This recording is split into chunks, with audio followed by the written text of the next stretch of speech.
DJ Fernando kombona wicurikiye kubera iki awe bikorwa nyene isiragoyesha iragoye nyene mbeho ndakubaze bijya bintu wavuze kuri stage byajya ndirimbo Mologo na Berisima kujya wabwiye ukabifata ukabishira mu bafana imbere ya stage bijya bintu urazi ko byagukorera abafana ntacyo bitwaye.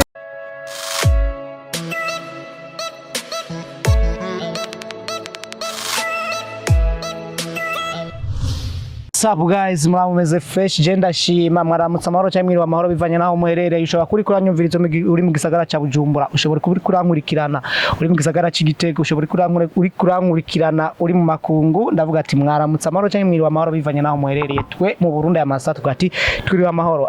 Nkuko mubibona muri kumwe na promoter de la capitale aka umuvugizi w'ivyacu mu Burundi umutwitsi. Twagarutse kuri Kadie official TV kwa kundi nyene twatumaze igihe gito turi muri pause ariko twamaze kugaruka kugira ngo tubahereze ibiganiro bigiye bitandukanye. No munsi rero ndababwire guys, ndi kumwe n'umucumire, ndi kumwe no novuga ati umukomeje, novuga ati umuririmbyi, novuga ati umutwenza mu magambo make niko no bivuga, ariko we arivuga. Manze ndanamuramutse n'umuji bana gushana ndushibira. Umeze neza? ameze fresh je meze fresh. Uramutse ariko baradukurikirana kuri Kadie official TV. So ndabaramukije abo kuri Kadie official TV, so ndabaramukije cyane. Mutubona turi mu Kabondo, turi ahantu kuri bar Sagarara, ni Sagarara kwa Bonge Bantu Boy. Ana hefe ya station Mogas, muca mutubona neza niho duherereye, niho tugomba tuyagire nande LK comedian LK TV. Ndi mu CEO wa TV, ndi mu CEO wa LK TV. Wa LK TV. Okay. Nkaba nditwa LK. Mvuka muri province Makamba, commune Nyanzarake. Commune Nyanzarake nyene mu muji. Cyangwa umunyaruguru nyene ari ya Nyanzarake kuri centre impande ya Lombo. Okay. Ajya impande ya Lombo ndahabona. Ijya hotel ikomeye cyane Nyanzarake yitwa gute? Iyo kwa Cyprian. Yitwa gute? Shaka kumva izina rya. Yitwa akenshi dukunze kuvuga kwa Cypriano canke kwa comptable. Kwa comptable aho nyene unagomba. Iyo niyo narinzi. So LK TV yagiye kwibona mu ryari ko afisemwo impano yo gutwenza, yagiye kwiyumva ryari ko yokora LK TV akaba CEO wayo. Vyatanguye ryari, vyahereye hehe? Okay, uko vyatanguye mu 12 ku mwaka wa 2022 mu mpera z'umwaka wa 2022 niho nabitanguye nyene. Ndabitanguye pare gufina gusa nyene, gusa mu nyuma nagiye kubona ko ndabigiza akazi yuko bizogira ico binyunguye. Wagiye kubona ko bigira akazi gari iyo uri kurakora bijya bintu dushaka uba abantu basigura bijya bintu. Ijya comedy yawe ni style nyabaki ko zitandukanye n'izindi comedy.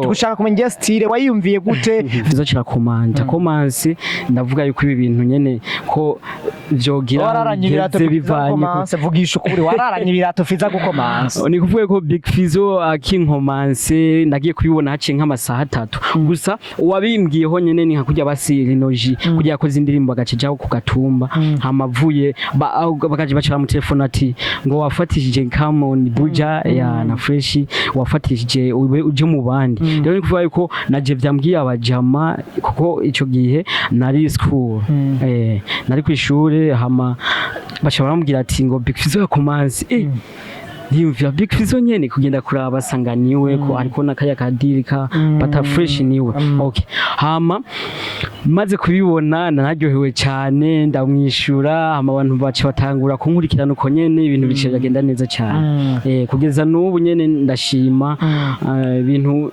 Ndibaza ko mu bantu vyagoye kuduga ntivyangoye cyane, gusa nakoranye ingufu. Ubu rero waraduze warashisa aho ushaka.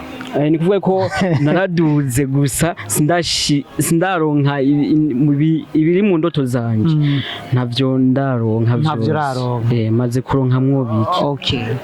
Ura Big Fizo aragukomanse hamurabandanije umwuga wawe, ni inspiration yawe uyikura kwande? Niwe muntu mbega bijya vyaje mu mutwe ko nyene canka rundi muntu wabonye ko abikora, canka umuntu wabonye mu Burundi abikora, canka umuntu wabonye hanze abikora avuga teka nanje iyi system ndayikoresheje ndabona ko nanje noduka, kuko abakinyi b'amafilme ni benshi kandi filme ntikino umuntu umwe. ni comedy ni beshi kandi comedy ntizikina umuntu umwe nuko hari umuntu yatanguje comedy hama mu nyuma haraza undi avuga ati nanje no kina comedy ndashaka kuvuga ati just style yawe shaka kuvuga ati nayikuya inspiration yawe ni yihe muri make so umuntu ndespira ni Uswege w'Tanzania ni kuvuga yuko Uswege w'Tanzania icambere kugira ngo nkore video ni kuvuga yuko urazi ko kugira ngo umuntu akore content y'ikintu ciwiwe akenshi abakirabiye ahandi rero ni kuvuga yuko nabonye video za Uswege ndabona ukuntu azikora bivanye n'ukuntu ico gihe ari ukuntu twakora ibiganiro narabazana je mu journalist ujya baza basani nkuko baza bisanzwe uko rero candabibo yari yitwa LK TV nyene yiwawe nyene jya nyene gusa ntisinari bwatangure bijya cambona video Uswege yakoze Tanzania maze kuyibona naciye mvuga ati ibi bintu kumenga no bishobora hama cindagirane pima kuri video ya mbere muri za video zitatu ndakubwiye imwe nacine postinga ya gatatu kuri ya page shasha cikomanta ko Fizo iya mbere rero nayi postinze ku page ka kera ka 2020 rero maze kuyipostinga ko abantu ngoma mbona bandika comment nziza ndavuga ati ni fresh ibi bintu ntangwe gukora barabikunze abantu benshi cyane naje ndabashimira cyane okay mu Burundi nta wundi muntu urabona bikora nta muntu gukonkiransa muri kajya kazi kawe ati no muntu dukora system imwe okay icambere je sinzi kugara ngo ndeke kuvuga ibintu uko biri dudura okay twagiye uwa mbere nawe tangwe kubona natangwe kumva ati ngo Mutama Gerard ngo yarigeze kubikora gusa wewe cambona yakoresha ibiganiro kujya yafata ibiganiro nkuko dufate Big Fizzo yakoze ikiganiro agaca afata gahuza ajya amajambo ya Big Fizzo yavugiye mu kiganiro agaca yahuza n'ivyo amubaza n'abandi uko nyene gusa we yakoresha ibiganiro hama nanje nkoresha imiziki hama mu nyuma wundi muntu ndagiye kubona yigeze abikora gusa ubu yarapunguje ubu ntakibikora yitwa Justin Kabarisa ndamura mu kijari hose Justin Kabarisa ndamwankuraje so hama akaba yigeze gutera ubwo ba Justin Kabarisa yigeze gutera vugishwe yigeze guterwa n'umuzi numwe ni kuvuga yuko mu Burundi nta muntu numwe yigeze nteza ubwoba kubera ko jewe muri vyonzi ukora ivyuze confirma wo kana ukora ivyonzi nuvuga wewe n'ubwatuzo tubushirire ko okay ni kuvuga ko uwundi agira gatatu ari we wa nyuma akaba yitwa Norji na munaga naho nyine ndamwamujari hose urazi impamvu gusa ivyiza nuko ivyo mukora hari abasani baba babinezererwa bakabipaktaja no kujina umubwira iki Norji nakomeze vraiment arabe ko yoshika ku ntambwe ashaka gushika kubera ko nyene sinoce ndamugirira ishari ngo nuko turi mu kazi kamwe gusa ikihari nakore naje nkore nimbari Justin Kabarisa akore ntari binaco bitwaye je ni kuvuga ko nta sharifise nta mutima mubi fise yani nditekanye mu bisanzwe watubwiye ati jewe mvuka muri province Makamba commune Nyanzirake aya masatu yaga turi muri commune aha ni mukaza iyi ni komine mukaza mu Kabondo ariko uvuka Inyanzirake gute washitse mu gisagara ca Bujumbura waje gukora ibiki wazanywe niki muri kino gisagara ca Bujumbura mbega waje kurondera abo ba Justin Kabarisa abo bano gisinzi ko ari bo bavuka mugajite Kabarisa umenga wewe umenga n'umunyabujumbura umenga abanganye ni Bujumbura uba wazanywe niki mu gisagara ca Bujumbura okay cambere naje mu bikogwa ivyo bikogwa ndibaza mu misi bazobibona kubera ko nyene korabo hariho korabo twari twapanze mbere na Kabarisa iyo korabo twari twapanze gusa ntabwo turabasha kugira ane gutorana ngo tuyikore gusa ikihari safi yego okay hama twari twapanze korabo tumaze kuyipanga rero ce turagira nte ubuye ntiturabona na fresh ngo dutorane tubashe gupanga ukuntu bizogeye ko iramaze iyi comedy nkora iramaze kumpa izina ku buryo aho ngiye hose abantu usanga abantu bose banzi kujya aho nciye uramaze gura n'abana bagati LK wana we tunakujuwaga akazi turakabona abantu muramaze gura abafana ba mu gisagara cya Bujumbura nibo benshi ahubwo ikihari hari igihe nyene ngenda ndunamye kugira ngo ntihabashe kuguma bambona abantu benshi bagume babona amapost Peti unaanza kujigarisha we sio kugara gusa ikihari sishaka ko kuko ubu ni gupanga mu kuja mu Rwanda kandi mu Rwanda nzobangiye mu bintu vy'ibikorwa vya bintu naguma mbona ngo muje mu Rwanda vyari ivyo bijya nivyo gusa hari ukuntu vyabaye mwe gato mu bikorwa nyene none ivyo bikorwa ni comedy ubwo musore indirimbo bimeze bitese ni comedy nyene ni comedy n'amakorabo amakorabo okay nikiye kintu ugiye guhora ni yihe shusho uravye comedy mu Burundi aho yatanguriye naho igeze twokora gute kugira ngo tuje ku rundi rwego ko abantu bageze ko uri kurabona ubu muri Tanzania batangura n'abakomedie muga bikarangira babaye abakinyi ba filme kandi bagaca bakora ibintu vyiza mbega we nka LKTV nka CEO wayo uri gukora iki mbega muri LKTV muko mudutegurira iki kugira tuze tubone vya bintu vyiza bifise karite tubona hanze ni kuvuga yuko biciyemwo hari igihe zubona kuko urazi kugira ngo umuntu abicari bisaba abe yaciye mu bintu byinshi ni kuvuga yuko ushobora kumbona n'umunsi muri comedy ejo ukambona muri ndi gukina amafilme ejo ukambona ndi umuririmbyi byose urabishoboye byose ndabishoboye okay rero gusa nongera ndababwira ko bitega indirimbo hari indirimbo turi mu gusohora yitwa I wanna be free nimba abankurikirana kuri page wanje hariho video twigeze gusohora twazisohora kujya dukina comedy tuzikinanye n'abandi bantu rero iyo video hari ukuntu twacishamo ati ibintu by'inkundo ngo wapi biki nibiki ndibaza kubankurikirana barabibonye canke batarabibona baje kumwa ama video bazobibona yani vyekiye uwo muziki ndace ndawucishamwo uwo muziki tuzova dusohora witwa I wanna be free okay twasohoranye n'umuririmbyi yitwa Fashion Killer okay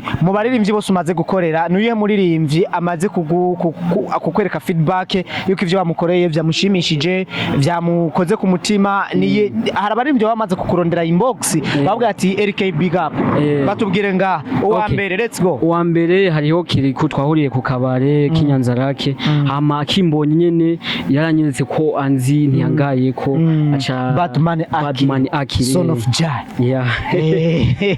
okay hama aca arambwira ati wewe ivyo ukora ndakwemera cyane uri mwene wacu ibintu nk'ivyo hama arantwara kwa Double J twasalimiana fresh hama turana na manimero muravugana fresh ubu tuvugana kuri by phone nk'abajam rero hama uwundi yari Linoji akabaho uwundi andegabaje undi twigeze kuvugana yari Moni Affaire kiya gihe bariko baragira nte bariko baravuga kuri ijya base bapanze bariko baramusarisha mu bisanzwe bijya bintu bavuga ngo nivyo kandi atari ivyo so akabaho na Big Fizzo niwo noshimira cyane kuko niwe yatanguye kunyankuraja kuntera inguvu kugutera inguvu Big Fizzo niwe yatanguye kuntera inguvu ntaba commentaire imbuzi uhura nazo mu bikorwa vyawe okay commentaire nazo mpura nazo mbi ni kuvuga yuko hagize umuntu kare nk'ibitanguye haciye nk'amezi 5 ndabitanguye hari ukuntu batira ama comment ugasanga comment mbi ni nka 60 ariko nk'izo 60 mu comment amajana 6 ugasanga izo 60 haciye hinjiramwe abantu bafana banje bakabishura ugasanga bishuye nk'ama message abantu nka 8 kuri comment imwe rero ni kuvuga yuko nyene urafise abantu ndafise abantu bankunda kandi naje ndabakunda cyane nongera ndababwira ko ubu mwisama nzobakiriza umuriro vraiment bashime baryoherwe banezerwe wavuze uti jewe ikintu ca mbere bino bintu vyamaze kumpa iyo nshitse mu bantu baramenya bakabwira ati big up umva bure mwishura umustar ubuzima bwawe mwishuri bimeze gute none kuva bamaze kumenya iyo mpano yawe ni kuvuga yuko ku kigo niga ko na directeur n'abantu nzira nabigisha bose banyigisha bose barazi ko ivyo nkora byose barabizi yani bamfata nabi n'abafana banje rero ni kuvuga yuko ndashobora kwiga kwishuri rihe kwanza niga kuri kwishuri riri Nyanzarake Gitwa New Disciple. New Disciple. École technique du niveau disciple. Mu Kifaransa. Rero ni kuvuga ko abayobozi bose n'abigisha bose barazi akazi kiwanje. Okay. Anako ndavuga tubuzima bwawe mu banyeshure. Okay, mu banyeshure site kuva amaze ko impano yawe bimeze gute famille bimaze gutahura impano yawe bavyakiriye gute? Icambere nishimira cyane ni mama yampaye support. Urabona nta muntu areka ku nta muntu buri muntu wese kugira ngo ashike ahari. Akenshi usanga benshi bavuye kure. Naje nkuko bimeze navuye kure nta phone nari mfise nafise agafone k'uburofu. Rero ni kuvuga ko mama niwe yacize arantiza phone ntanguza gukoresha ama video phone ya mama wanje. Kandi byamaze nk'amezi nyene atari make amezi ashika muri 4 kugira ngo ndonke phone imeze neza. Rero ni kuvuga yuko umuntu yangiriye support mu minsi ya mbere ni mama wanje. Ndamukunda cyane. Okay. Akajambo kamwe kuri God Official TV kuba wagerageje warose umwanya kugira ngo hashike uyagira abafana bawe bamenye kuri mu gisagara ca Bujumbura waje mu bikorwa vyawe hamadoze turangitse ikiganiro cyacu kurabona ko n'amasari karaturega hariya. Cyo novuga kuri God Official TV ndabasaba mukurikirane mugire sabone hama igisigaye naco nuko ndabakunda cyane. So nimba ubonye jewe ubone God Official TV mukurikirane nkuko yani muri rusangi mukurikirane cyane. Bigere ko abafana bawe tuzobabona muri commentaire mu kiganiro. Sigisabo ni itegeko. So ngira mwesinge post mvuga ati bitege ikiganiro gishasha inama mu gisagara ca Bujumbura. Muri God Official TV. Inama ya mbere ndayikoreye muri God Official TV. Cyane na promoter de la capitale. Akoruta gashize kuzoba wihenze cyane. Wasezera hama nanje nce ndababwira akantu nabatekereye. So abakunzi ba God Official TV ndabakunda cyane hama mwitege ibikorwa byinshi mwisama none ndabasezera. I love so much. What's up guys, mwabonye twari kumwe na LK TV ngo niwe CEO w'iyo TV, niwe CEO wa wico ugo ruganda rwiwe Rukina Comedy. Natwe mwamaze kutubona nganga God Official TV nyuma y'imisi myinshi atari myinshi tuteko turaboneka ku rubuga rwacu rwa YouTube, ariko twamaze kuba tugaruka kwa kundi nyene handi nyene. Mwari kumwe nande? Mwari kumwe na promoter de la capitale aka muvugizi w'iwacu mu Burundi, umutwitsi inyuma ya kamera kabari Kida umuzungu wanje.